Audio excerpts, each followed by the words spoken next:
Thank you. Welcome to our talk. So this is Alexandre de Oliveira, and I'm Laurent Guigonis. And we are from P1 Security presenting about the mapping of SS7. So I guess most of you have seen the talk from Tobias earlier and from SRL Karsten.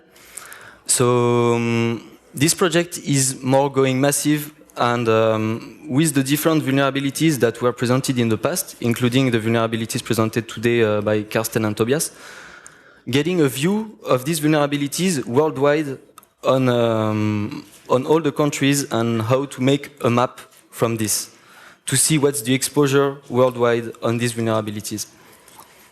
So this is a P1 Security research project. And so, as you saw the talk maybe earlier, just to get a view, who knows how mobile operators worldwide are interconnected? Who has an idea? Please raise your hands. Okay, not much, maybe 5%.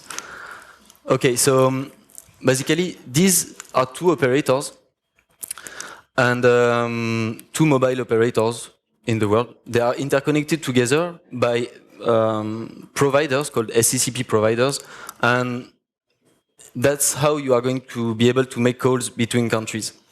It's because they are interconnected.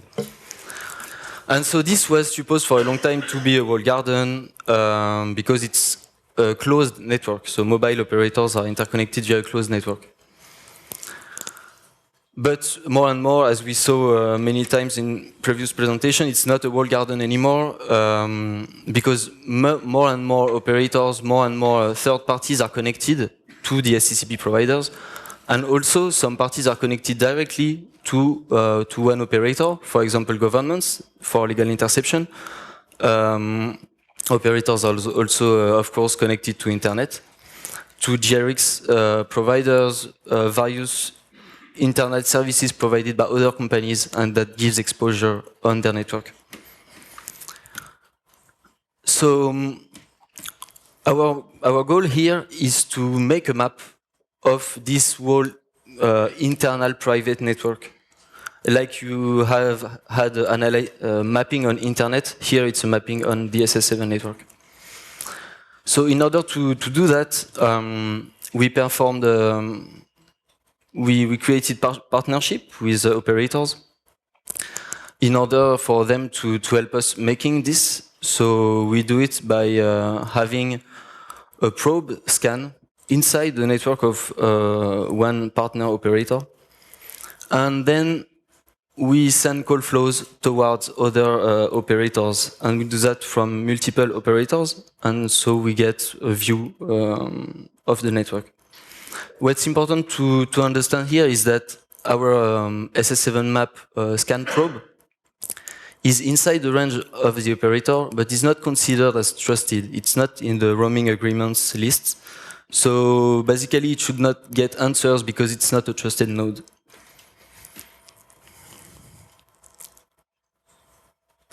So what we wanted to show, it's since the attack surface of operators, they are increasing a lot of third parties are interconnected on the operators. We saw that the time to compromise for an operator during our mission, it's like we saw less than 1 hour time to compromise from internet to the IP core, which is the IP core is supporting the whole telecom network. So if you compromise things like IP core or the PS core in less than 1 hour, you could get to the core network directly right after. So the goal is really to show you that compromising SS7 networks, even if you don't have access and if you don't have a collaboration with an operator to get an SS7 access, for attackers, it's not so hard to get one, maliciously. So we build a compromise chain to show you first how attackers could use existing SS7 stacks on existing network elements to be able to send messages. And this could come from internal, from OAM compromise, from governments that can use also, that are interconnected with network elements for LI purposes.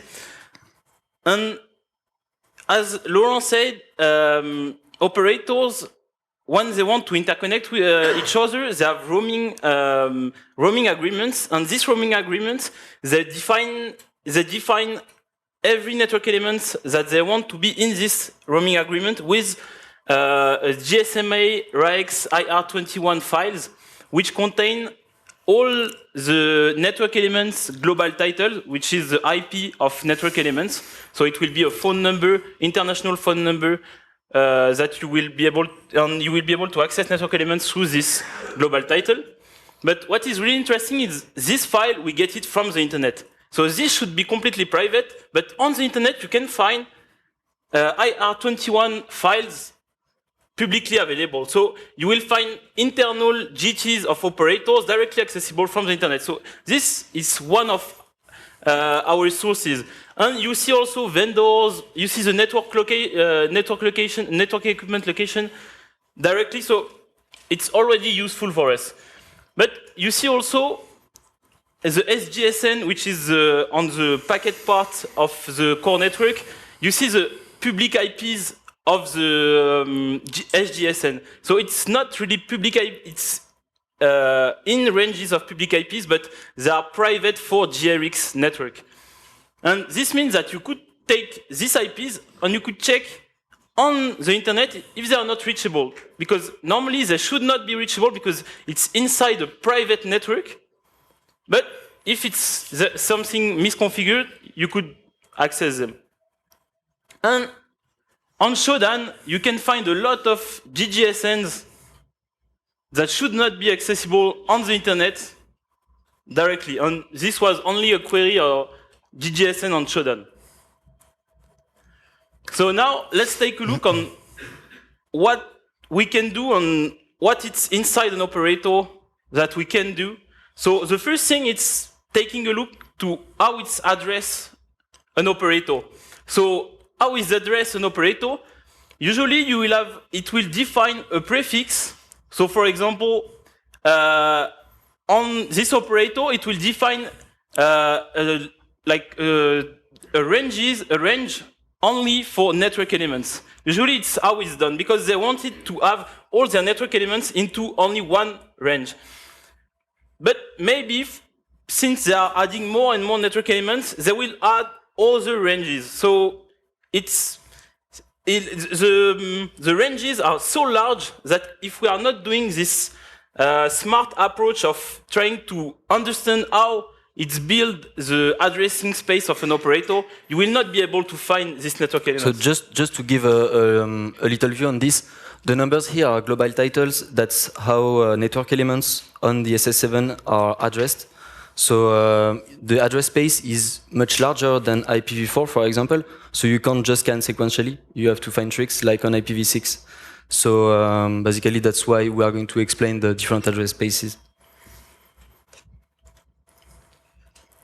And when you take a look to network elements in this address space, you will have the HLR, which is the main database, MSCVLR handling the switching where users are attached, IN, so intelligent network for postpaid, prepaid options, testbed, again MSCVLR, and all of these network elements, usually they are well separated and they are packed. So if you find one, if you start to go incremental, you will find others, okay? But did you see any problem on this slide?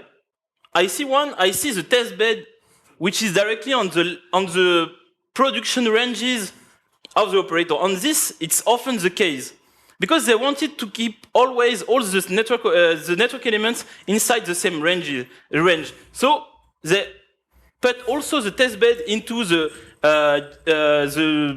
GT live ranges. So, but the test bed, usually it's accessible for testing, it's accessible for developing new features, for new people inside the company, so it's way more accessible than the live network. So the thing is, if you are able to get into the testbed, you will be, as the live network, able also to send SS7 messages. So it could be one way. So yeah, the testbed can be an entry point. And what's funny that sometimes the testbed, it's the reverse. It's more secure than production. We've seen that also. So it's full of oddities, the SS7 network. It's really strange.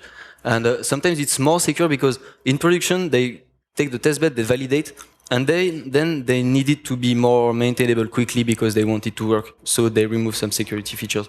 So it's really variable. It's special. And if you take a look to the addressing evolution, so at the beginning of the networks, they had like small ranges, so small numbers. And they increase the length of the digits. So every time they increase the length of the digits, sometimes you will find all network elements in small ranges. Even if subscribers they have been merged into new ranges, the network elements sometimes they are in smaller global titles, so smaller prefixes for all technologies. So this one is how the Indian network is built. So we remark that the Indian network was built in circles. That means that every region of India has its own SS7 network, and they were all interconnected each other. So it's a good point to know because you will know that all the network elements are not sequentially in only one sequence of GTs, but there will be one sequence for every region. So you will try to find this sequence for all the regions of India. So it's really interesting to try to understand how the network is built for the country to be able to understand how. Yeah. So another thing is when someone buys another telecom operator buys another one, it will add more network elements into his pool of network elements. So you will think that it's always a good thing to take a look to all. For example, for the major ones, they will have operators in all the European countries, for example. So it's interesting to take a look to because sometimes. For example, one country will be more vulnerable than another, but since it's a huge company, they will be directly interconnected. So if you are into this, into the country less secure, but you have a direct interconnection to a more secure country, it's not secure anymore. Telecom regulators, it's because, for example, for France, we had 336 for mobiles, and now we have 337. But since 337 is a new one, don't even take a look because there will not be any network element inside these ranges. Okay, it's new ranges, so no network elements. Something funny on this one. During our scans, we remarked that when we were trying when we were sending SS7 messages to Costa Rica subscribers, HLR from Spain was responding to us. So this means that the operator from Costa Rica, he had a part of his network still in Costa Rica, but the HLR was in Spain. So maybe for custom optimization, to get all the subscribers into only one HLR, so yeah. So now what we want to do is send MSUs because we want to be able to send map messages.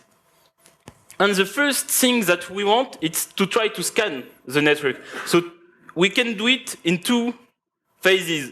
The first one, we will try to get directly the GT of the HLR. And to get the GT of the HLR, you have a lot of messages that as input, you have only to put to give a subscriber number. Okay, a subscriber MSISDN.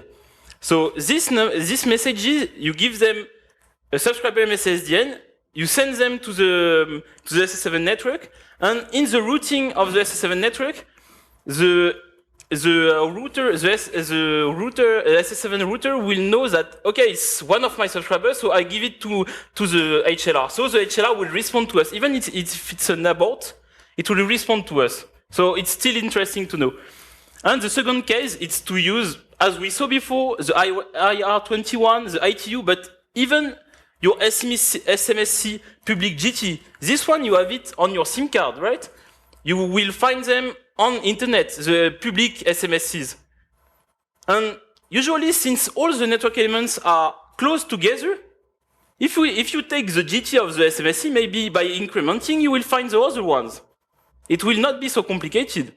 So maybe not, maybe yes, so it's already a good start. Because it's your first GT that you will have. So this one, it's a TCAP scan. So we scanned incrementally the GTs for the SSN, which is like the TCP port for HLR. And when we got an abort, you have two cases. Or you think that, okay, the HLR responded to me.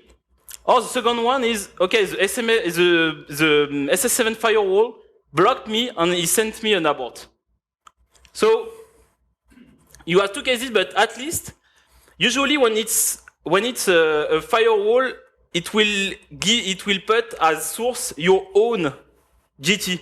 So, or the MSISDN that you inserted as destination. So you will know that it's a firewall. If you have a different GT which is responding to you, you have more chance that it will be a real network element, so the HLR.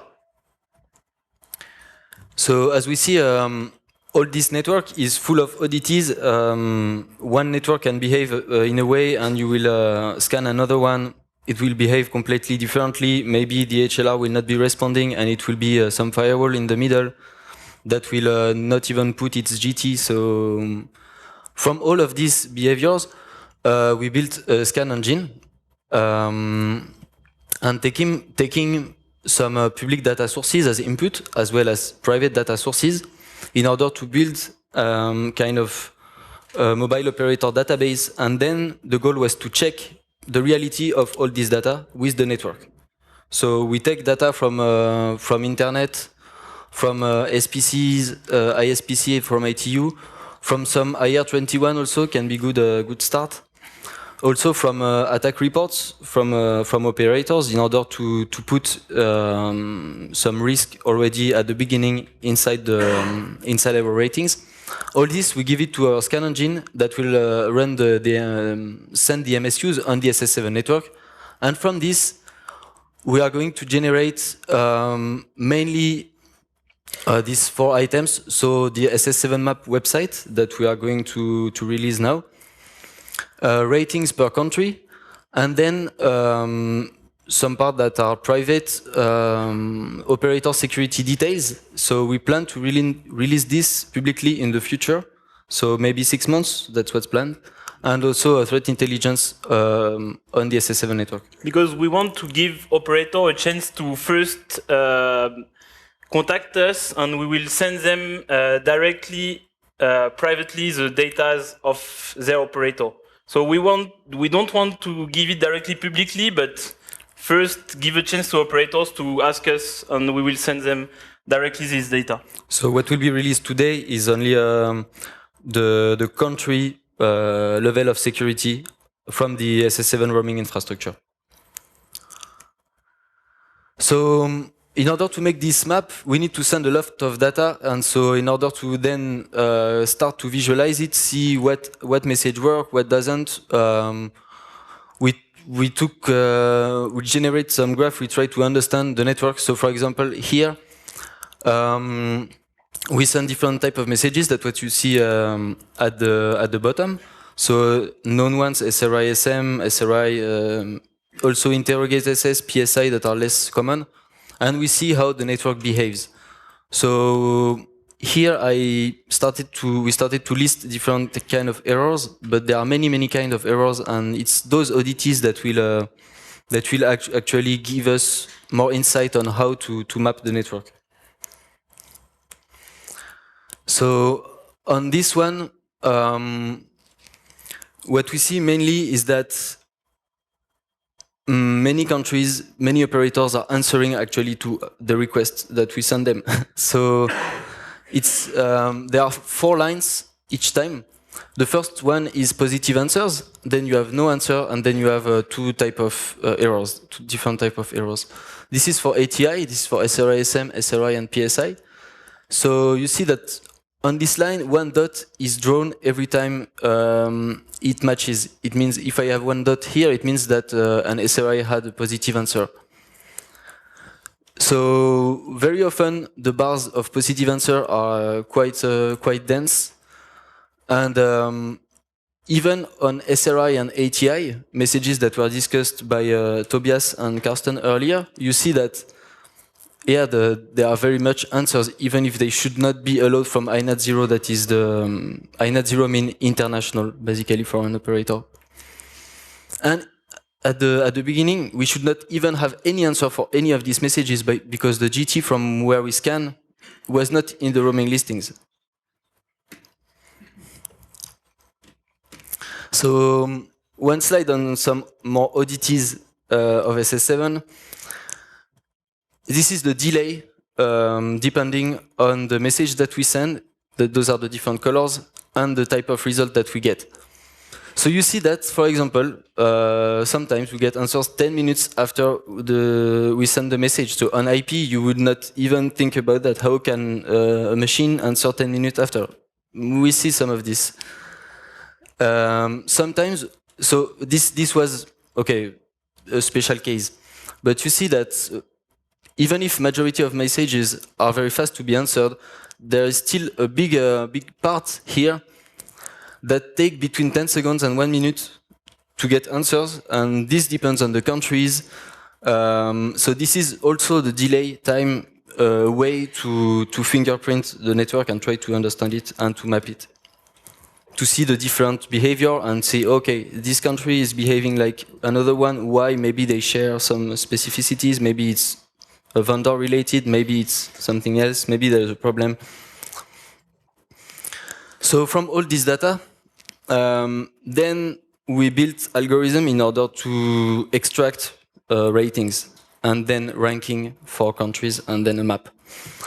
So basically we split our ratings in two main parts. So network exposure, which is operator related. It's about the exposure of the network itself, and also privacy leaks.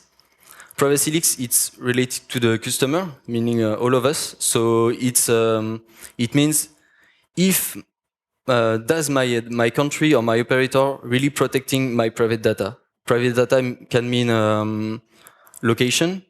It can mean also authentication vectors, because if they can be obtained by someone else, then this someone else can impersonate the network, for example, and then intercept your calls and decrypt them, like Tobias, like Karsten presented. And so these ratings, okay, they are a bit complicated. We will post, we will have blog posts for those that are interested, linked to the website with explanations deeper on this. So okay, now let's take a look to the website.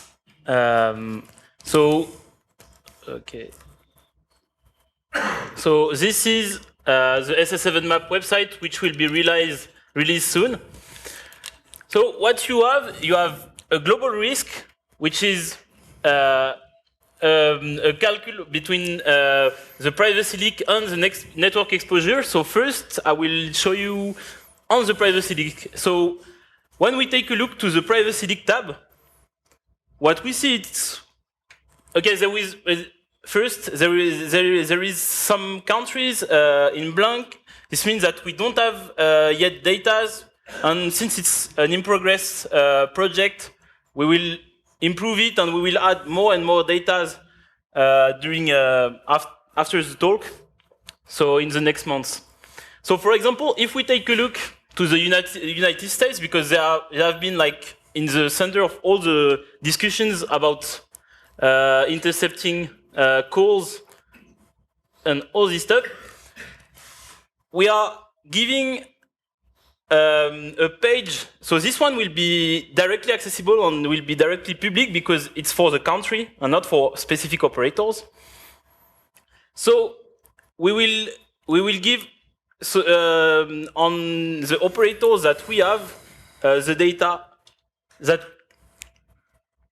we have been able to score. So for example, for the privacy, what we are testing is, for example, if there is some messages disclosing the precise location of a user. So the first one will be disclosing MSEs which are like less accurate. And the second one, which is this one, will be disclosing cell IDs, GPRS coordinates, so PSI, ATI, PSL messages. And so, you have also all the other messages. So, for example, the authentication keys for SAI. You have prepaid, postpaid subscriber status for interrogate SS, and other will be added. So, for example, the routing, the home routing bypass will be added soon because we are still processing a lot of data that we have.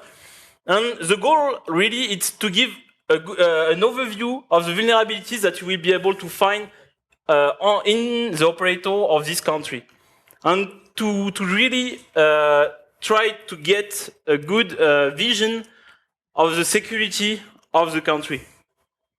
So yeah, United States, they are attacking everyone, but still not securing so much the network.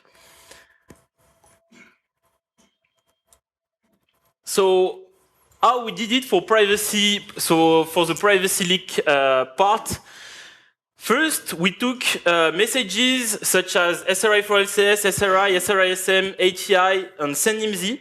This one they only took as input an MSI SDN, which is a subscriber number. So what we did, we did web scraping to get a lot of MSI SDNs. So I don't remember the number of MSI SDNs that we got, but thousands of them. Yeah, thousands. Yeah, exactly. So the number, so we get all these MSI SDNs, and first we sent the map MSUs for all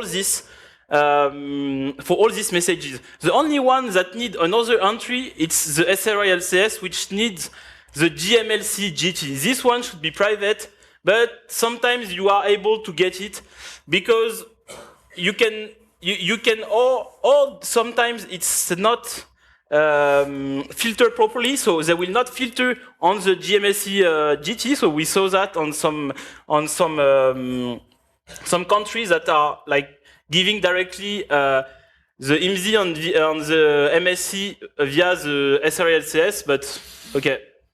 So these messages, what they will give in output will be the IMZ, the MSC VLR and MSC GT, and the HLR fingerprint. We have been able to get to fingerprint HLRs through this. By really analyzing a lot of data, we have been able to directly fingerprint HLRs to be able to say, okay, this HLR is from Ericsson, ASN, or this brand. It's like we have been able to identify directly the brand of the HLR. Not exactly the version, but at least the brand remotely. So we get the IMZ on the MSC VLR where the subscriber is attached. So now we can send another type of messages, which are the interrogate SS, the send authentication info for the authentication of the subscriber. So this will give you the cryptographic key of the subscriber. The PSL and the PSI. So the PSL will give you directly the GPRS coordinate of this subscriber, and the PSI will give you as the ATI the cell ID. But if you have the cell ID, you will be able to get the GPS coordinate also. So this is really interesting. And this is basically a progress map. How can you, from only few informations, get to the cell ID to give a picture of what's actually inside the scan engine that we have a part of it? So yeah, only from an MSI SDN getting all these informations. So this is a little recap of all the messages that we sent on the network. And as we can see, like ATI, PSI, and PSL are have the more impact because they are leaking directly the precise location of subscribers. So this is really interesting for us. And also SRI, sometimes you have also the cell ID, but it's not so often. And we took an example. So for map ATI, for example, if we take a look to the specification, so 3GPP specification, we see that only the location management function should be able to send map ATIs to the HLR. And this is a local node, okay? So only the local node, the low management function local node should be able to send map ATIs to the HLR. So this is for 2G and 3G usage, but for 4G they added something else. So the HSS, which is replacing the HLR for 4G, so the database for 4G, can also send map ATIs to the HLR. So always internal. And this ATI, as we say, is giving VLR, MSC GT, the cell ID, the age of the location, and the subscriber's state. And what we saw by analyzing all the data that we got is that on the map ATI, only 29% of the networks, of the requests that we sent, were responding correctly to the map ATI with the cell ID, with a real cell ID. But if we take a look to map PSI, which now it's not so well known than map ATI, because Carsten and Tobias, they speak about ATI, which is now well known, and all the German MNOs are blocking it. But if you take a look to PSI, like you have 82% of the requests that we sent, which were responded correctly with a cell ID into the PSI. So this means that, okay, my API is not working anymore, let's go to PSI. And it's always like that. You will always find new vulnerabilities on the SS7 network to get information from it. So really our goal was to get an overview, statistics, because vulnerabilities, we have been exposed them for years, and we wanted to really get an overview, a worldwide overview, to see that, okay, map ATI, it's responding, but not so much, but okay, let's use map PSI, it will be better. By the way, this one, it shows some mentality of the operators is that map ATI, it has been discussed much earlier, so now they are blocking it. So like, okay, this message is bad, we just block it. And sadly, many didn't think wider and think, okay, maybe we should take this seriously and see what are the impact of all the messages and work together with people doing research in the domain in order to really have a clean filtering on the perimeter boundaries. So the evolution is that maybe 10 years ago, ATI was answering everywhere. Now it's much reduced, but PSI that has been less discussed. Operators are still widely vulnerable, and so basically this is 82% of the operators worldwide are answering to PSI, so it's pretty bad. So yeah, one of the recommendations that we give to operators, it's, okay, ATI, you should block it from in at 0, that it's pretty clear now. But you have two types of defense. You have the first step of defense, which will be blocking it on your router. But the second one will be defense in depth by blocking it directly on your HLR. Because, for example, maybe you will deploy another STP and you will forget to put these rules, or maybe the routing will come from a national interconnection and you don't have this filtering rule through it. So always the best, not only on the edge of the network to put your filtering, but also to put filtering in depth directly on your HLR. Because you can bypass filtering at the edges if it's not well done. But filtering in depth, it will be harder to do it. And one really interesting thing to do, it's since we have IDSs also on telecom operators, we are monitoring map ATIs coming from the international. And this, it's really interesting because map ATIs, they should never come from international. So if you see them, it's like, okay, this GT, maybe it's compromised. Maybe this GT, it's coming from a firm that want to locate users. So monitoring map ATIs, really good.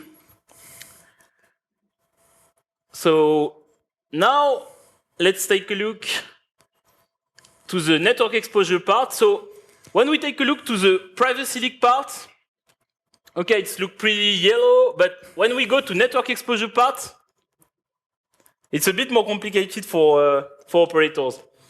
And why? For example, if we take again United States, why it's worse than on network exposure than on privacy leaks? It's because at the beginning, a lot of small operators build their network, okay? But after time, one operator bought another, and they grow up like that. But they build the network by buying other operator in other region of United States. But it's harder to try to build security when you are buying new operators than when you are building your own network directly. So it's one reason why United States, if you take a look to the network exposure level, you will have a larger attack surface than on the privacy leak level. So, and this, it's like you will be able to directly target network elements on the SS7 network of United States, for example. So the idea of this data, it's for both operators to see, okay, what's at first countries to see what's the level of security, and also for users to see for countries and operators. Okay, actually, my country is not, or my operator is not taking seriously the notifications from the security community saying there are problems on SS7, you should take this seriously because it has impacts on our privacy, people can track us. And so it's also in order to push this. Of course, some operators, they have done a great job at filtering these messages, and they have great internal teams that understand really all these problems, but sadly they are still majority, so that's why we are still here and doing this scan to bring visibility on this domain, because on internet, when you want to see, for example, you have an IP, you want to see for example, you had an attack from an IP, and you want to know where is it located. You can run a whois. You have many bots on the net that are scanning and that are reporting, okay, this IP, it's part of this range, it has been signaled for these problems and these problems. On SS7, you don't have that. So what we want is to make the cartography of the SS7 network in order to bring visibility to operators to be able to react actually when there is a problem. So that's another goal of this project.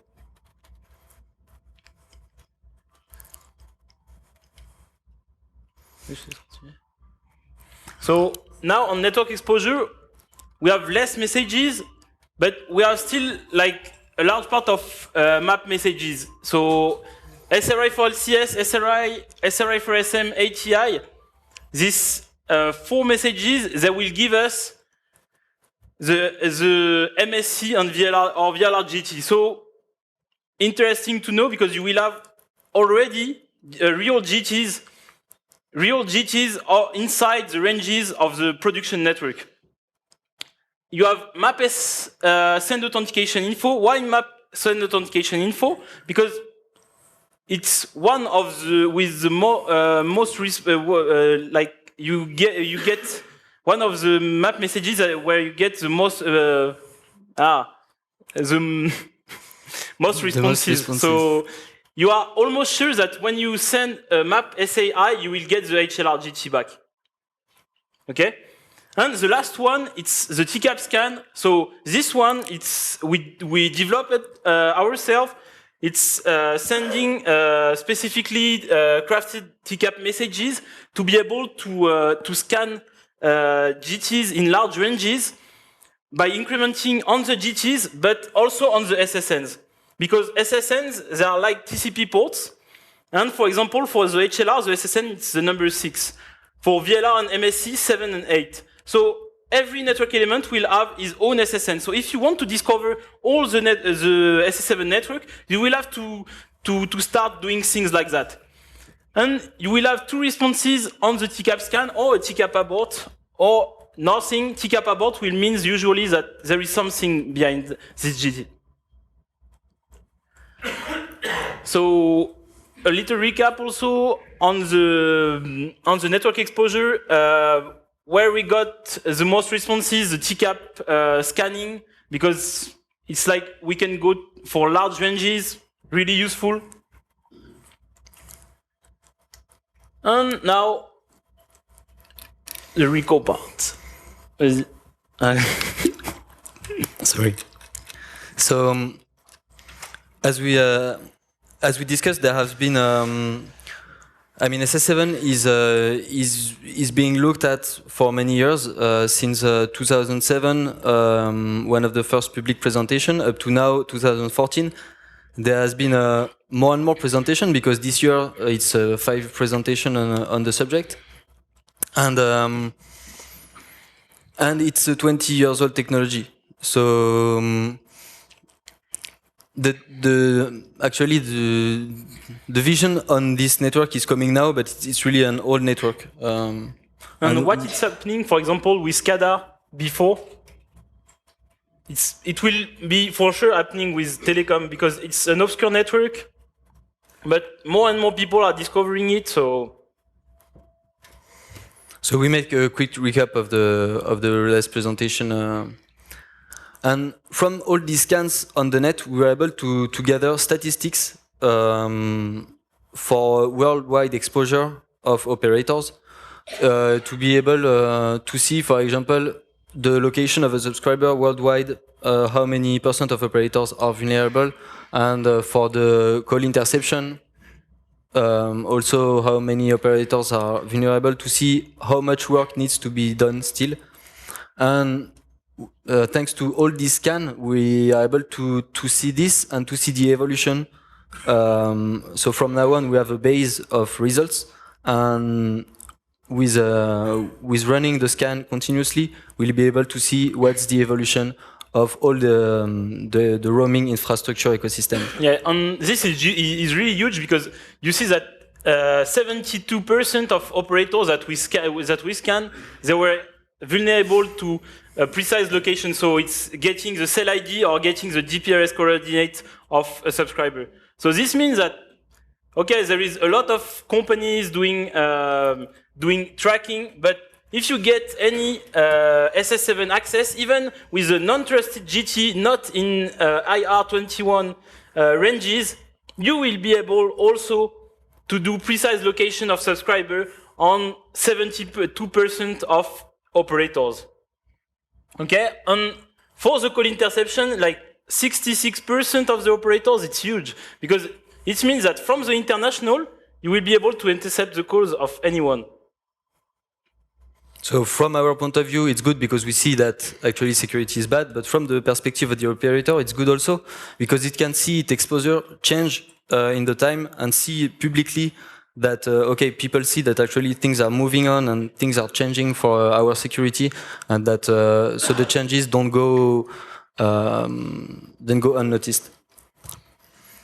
So this project is still in a research phase. So we release a website with only countries. There are things that we are going to improve, like ratings, and also mapping more kind of vulnerabilities. We saw that on the map some are to be announced, for example, and also giving a vision on the evolution of the security of these networks. And of course, also what will be very interesting is to develop partnership with the operators in order to get more different vision on the network, because as we saw, the network is very diverse. There are many oddities. So the more point of views we have on the network, the more vision and the more quality result we'll be able to give back then to operators in order to better describe this network, basically, because now it's very obscure. Yeah, for the moment we have like 3 interconnections through different operators, so it's really interesting already for us to get the differences between the 3 interconnections. But with more interconnections, we will get more results, since we maybe don't get all the responses because we don't have all the roaming agreements with the good operators. So yeah, we are open to partnership with new operators. And then, of course, so we talked about SS7. Now operators are interconnecting for LTE using diameter. So the next step is, of course, a diameter map that will be mapping the roaming infrastructure, but not the SS7 one, but the LTE one. And LTE it's a bit better than SS7, but still there is a lot of vulnerabilities that have been put from SS7 to LTE. And this work, it's still in progress for us, and we are doing a lot of work on LTE. So we will announce during this year new things on LTE. Yeah, because one thing that we see that all the people that learned from all these roaming kind of culture in the operators, sometimes they are not put in the new roaming teams that are handling the operational side of the LTE roaming. So that it's more IP guys that are put with diameter protocols. Okay, but the guys that learned a lot from SS7 roaming, they are not transferring their knowledge to the diameter, to the guys that will handle diameter then.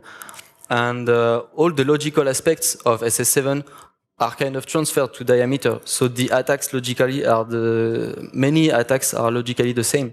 So yeah, that's one bad point already that we saw. But it's another subject. Okay, thank you for your attention. So SS7map is online right now at this URL, and if you have questions, we have a mailing list also available. T'as viré le HTXS? Ouais.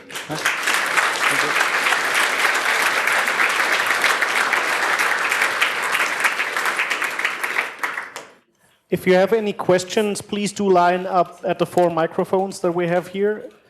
What I know for sure, we have at least one question from our Signal Angel relaying questions from IRC. Signal Angel, please. Microphone? Yeah, okay. So, we have one question/remark from the RSC right now. First, they say it's very good work. You mentioned earlier that your probe was in partnership with an operator. What are your strategies for opening new or expanding existing partnerships? Sorry, can you repeat, please? If you're leaving right now, please do so quietly.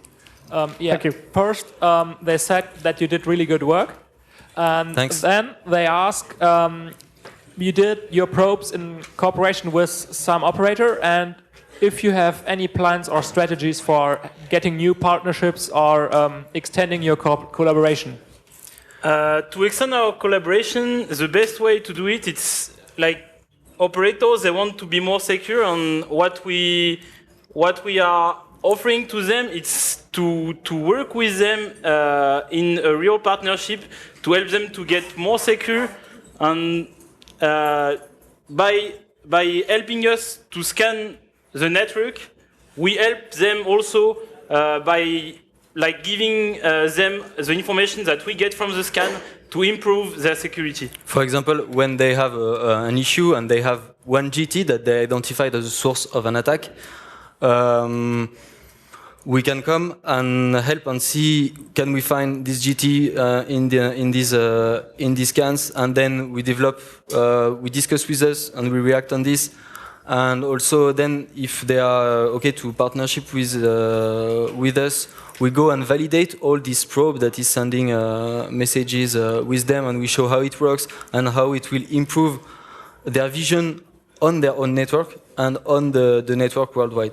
Because usually it's already a huge step for them when we gave them a map of their own network. They're like, oh, my network looks like that. And okay, they are managing the network, but they don't even know how it looks like on a real map. Yeah, so because there are no tools. It's not like IP, like you can run an nmap on a network. Here, you need to have custom tools because the protocols, everything is custom. So it's really some stuff that we give, we provide to operators. Mm-hmm. Okay, thank you for your very detailed answer. Microphone number 4, please. Hello. You said about the GRX network that you can find the IP ranges in the public internet, so then you can scan them and maybe find some vulnerabilities. When I worked for a telco, in our case, this range was used for the 3G customers, and the range, it was the same as for the GRX, so it was like routed differently. So even if you scan this GRX, pseudo GRX network, you are just scanning our customers and you are not getting any real vulnerability data. So just a notice. And we decided maybe it's a better idea to not to use this range for our customers. And are you providing the data from your scan for free to the telcos? To the telcos, we are giving statistics on their own network, but not raw data. We can discuss about that with them directly to give them more details. No problem about that. But for your remark, for example, when you see the KPN talk at Hack in the Box Amsterdam this year, they disclosed a scanning of the GRX network, and they found like thousands of IP and TCP ports open, like mails, DNS servers on the IP of this GRX public, the GRX public IPs. So maybe your network you are doing it properly, but a lot of networks they are not doing it properly. One last question: do you know about malicious GTs already, like the malicious sources of this scanning? Yes, we had. So this is mainly from feedback from operators, because when you scan actively, you won't see GTs that are attacking because it's an active scan. So this data, it's from attack reports from operators. So this is different from SS7map.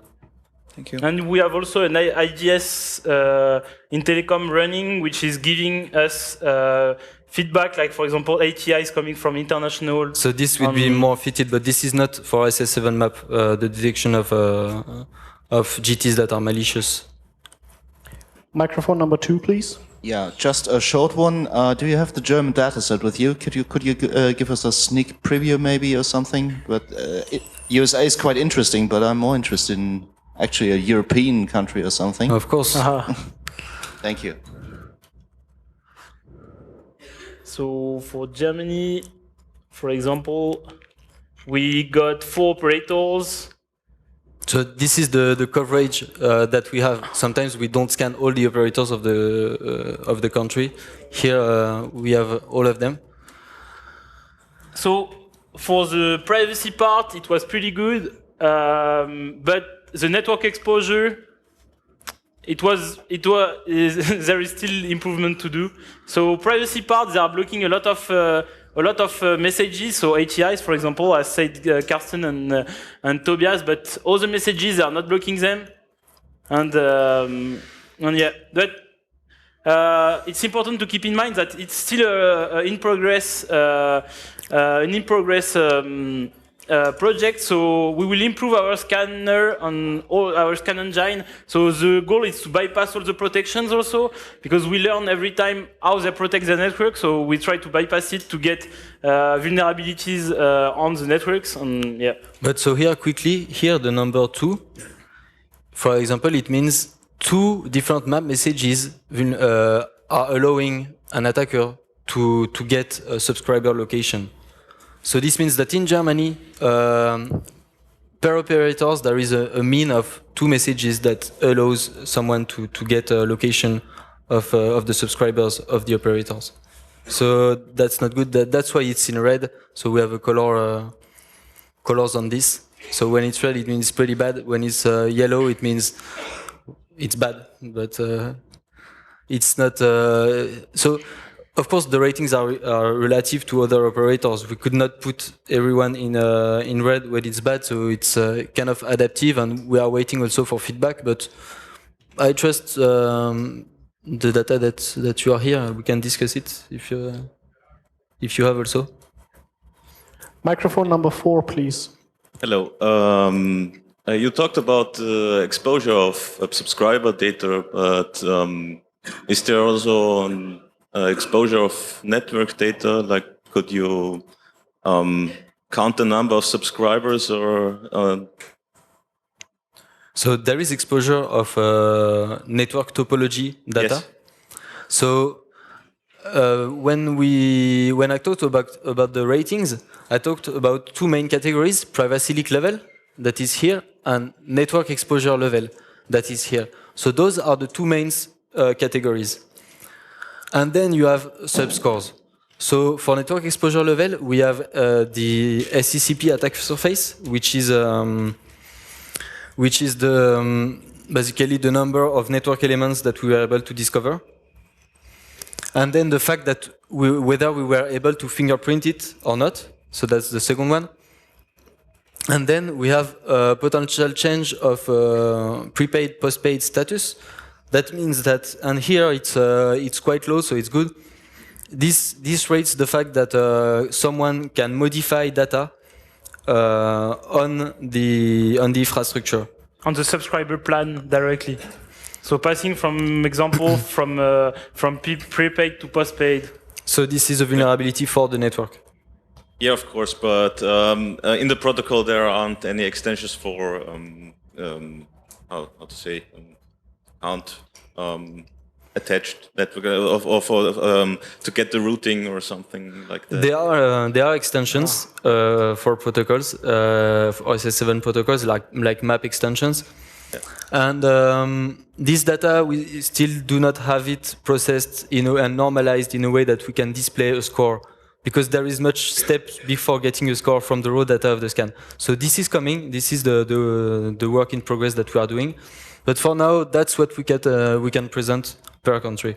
Because we are sure of the data and we clean everything which was suspicious. So the goal was really to give a good overview and an overview which was not with good data always.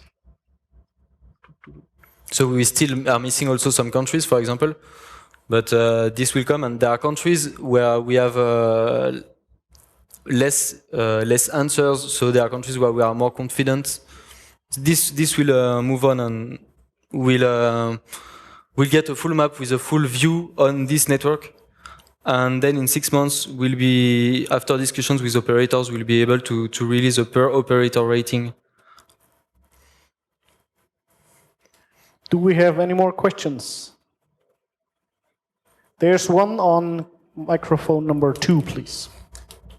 Suppose I have a Dutch subscription and I'm in Germany right now.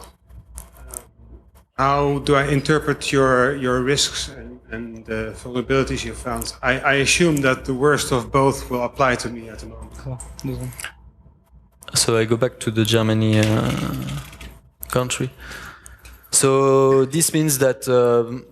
so you are a subscriber, so you take a look only on the privacy... what will affect directly the subscriber, which will be the privacy leak level, mainly. And okay, you can see that locating you is possible because German operators they are not protecting, for example, for one of the map messages that is giving the location with like a street level accuracy, so the cell ID. But still, we can locate you in the region point of view because so the first line, this one, it's for a region point of view, and so still, even if they are not the worst ones, we will be able to locate you, to get your status on postpaid, prepaid, and maybe to change your subscriber plan. Things like that. So this will, changing the subscriber plan will lead to fraud. And actually, that's what Tobias showed on his presentation. He was tracking someone around the world, and the guy came to Germany, and it was, his messages were working. Yeah. But I assume that also any vulnerabilities in the Dutch telco system that I'm a customer with still apply. Yeah, that's a good question. So this, when we are speaking about Germany, this applies to customers of German operators, not to visitors.